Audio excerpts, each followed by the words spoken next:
농약은 농산물 생산에 가장 큰 영향을 주는 병해충과 잡초 제거를 도와 우리 식탁을 풍요롭게 만들었습니다. 하지만 농약은 다양한 화학물질을 함유하고 있어 농약을 사용하는 농업인에게는 치명적일 수 있는데요. 농사에 있어 일당백의 역할을 하는 농약. 어떻게 해야 안전하게 사용할 수 있을까요?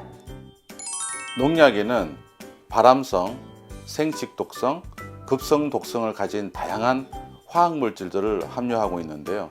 농약을 자주 사용하는 농업인들의 피부나 눈, 입과 코 등으로 들어가 만성 중독 또는 급성 중독을 일으킵니다.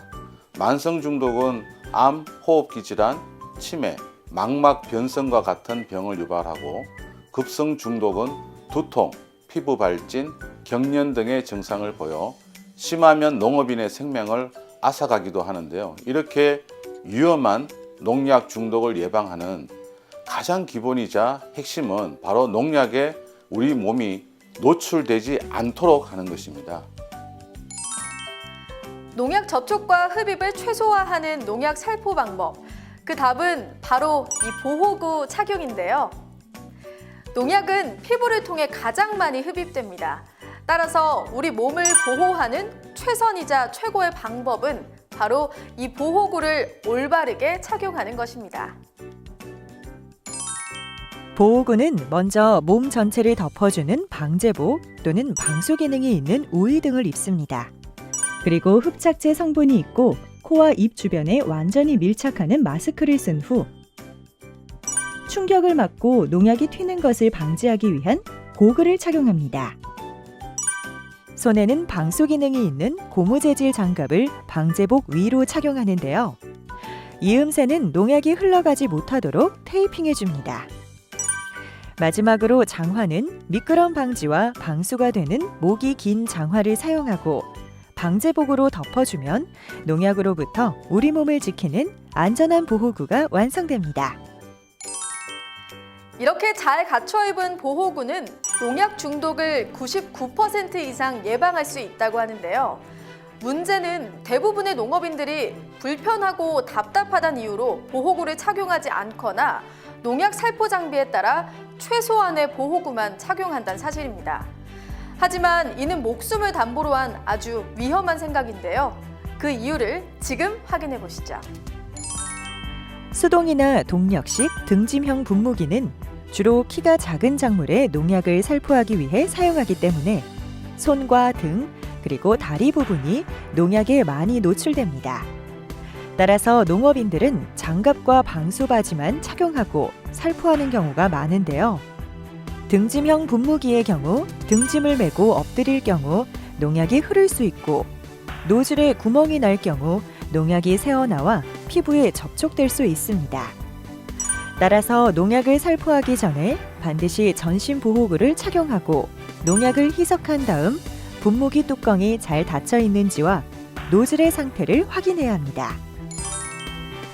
고압식 핸드 스프레이는 노지와 시설 재배에 많이 사용되는데요. 농약이 전방으로 살포된다는 이유로 농업인들은 방수 장갑과 바지만 착용하고 농약을 살포하는 경우가 많습니다. 하지만 노지의 경우 바람의 영향으로 농약이 사방으로 분산돼 피부 접촉 또는 호흡기를 통해 흡입될 수 있으므로 반드시 전신 보호구를 착용하고 바람을 등지고 농약을 살포해야 합니다. 또 시설에서는 재배 작목의 키가 클수록 농약이 전신으로 분산될 수 있으므로 반드시 전신 방제복을 착용하고 작업해야 하며, 살포 후에는 내부 진입에 대한 경고를 출입구에 표시해야 합니다. SS 살포기의 경우에는 살포되는 양도 많고 분사력이 매우 강하기 때문에 과수재배 농가에서 주로 사용합니다. 하지만 대부분의 농업인들은 일반 모자와 마스크만 착용한 채 살포기를 사용하고 있는데요. SS 살포기를 이용해 작업할 때는 높은 곳을 향해 살포된 농약은 나뭇잎을 타고 흘러 머리, 목, 어깨 부위에 떨어질 수 있습니다. 따라서 방제복은 물론 고글도 반드시 착용해야 합니다. 특히 캡이 없는 살포기의 경우 살포 시 비산되는 양이 매우 많고 나뭇잎에서 흐르는 농약에 그대로 노출되기 때문에 더더욱 보호구를 완벽히 착용해야 합니다. 그리고 캡이 있는 경우에도 농약을 살포하는 중에는 캡을 열거나 밖으로 나오지 말고 농약 희석 작업에서부터 살포가 끝난 후 장비를 씻을 때까지 전신 보호구를 착용해야 한다는 사실을 반드시 기억해야 합니다. 농약을 살포할 때뿐만 아니라 일상생활에서도 농약에 노출돼 중독될 수 있는데요. 농약 살포 직후에 과수원이나 밭, 논 등의 무방비 상태로 들어간 경우 농약에 그대로 노출될 수 있습니다. 또 인근 경지에서 살포한 농약이 비산되어 날아와 이를 들이마신 경우에도 아주 위험할 수 있는데요. 농약을 살포하는 농가에서는 반드시 경고문을 표시하고 기상 상황을 잘 확인한 후에 작업하시기 바랍니다. 직접 살포하지 않아도 노출될 경우 중독 사고로 이어질 수 있는 농약. 만약 나에게 중독 증상이 나타나면 어떻게 해야 할까요? 먼저 충남 농업안전보건센터에서 만든 농약 중독 자가 진단표를 통해 농약 중독 증상이 맞는지 또 급성 중독인지 만성 중독인지를 판단하는 데 도움을 받을 수 있는데요. 농약 살포 전과 살포 중 그리고 살포 후 증상표에 해당되는 사항이 있을 경우 적절한 응급조치와 함께 병의원을 내원해 진찰을 받아야 합니다.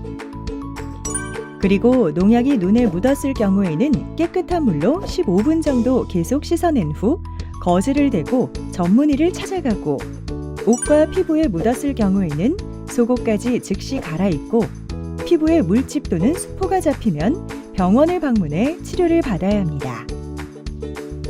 만약 농약이 입에 들어갔다면 물로 헹궈내고 물을 마셔 토해낸 다음 심할 경우 병원으로 옮겨 반드시 치료를 받습니다. 마지막으로 농약을 마셨을 경우에는 물이나 식염수를 2-3잔 마신 다음 손가락을 넣어서 들이마신 농약을 토해내도록 하고 밀폐된 공간에 있었다면 신선한 공기가 있는 곳으로 옮겨 옷을 헐겁게 풀어놓은 후 심호흡을 시킵니다. 그리고 중독자가 움직이지 않도록 해야 하며 보온에도 주의해야 합니다. 만약 호흡이 멈췄다면 인공호흡 후 즉시 병원으로 이송해 치료를 받도록 해야 합니다. 안전한 농산물 생산을 위해 오늘도 농업 현장에서 애쓰시는 우리 농업인 여러분, 농업인들의 건강이 우선돼야 안전한 먹거리 공급도 가능합니다. 따라서 다음 5가지 수칙을 반드시 기억하고 지켜주셔야 하는데요. 첫째, 농약을 살포하는 날은 음주를 피하고 작업 중에는 반드시 금연하셔야 합니다. 둘째, 농약 살포 시 방제복과 마스크는 반드시 착용해 주시고요. 셋째, 농약 살포 후에는 곧바로 비누로 샤워해야 합니다. 넷째, 농약 살포 작업이 끝난 후 장갑과 방제복은 반드시 세척하시고, 다섯째, 사용하고 남은 농약은 농약 보관함에 별도로 보관하며 빈 용기는 잘 세척해서 농약통 수거함에 버려주세요. 농약 중독으로부터 나를 지키는 5대 수칙. 농업인 여러분 잊지 마시고 바로 지금부터 실천해보세요.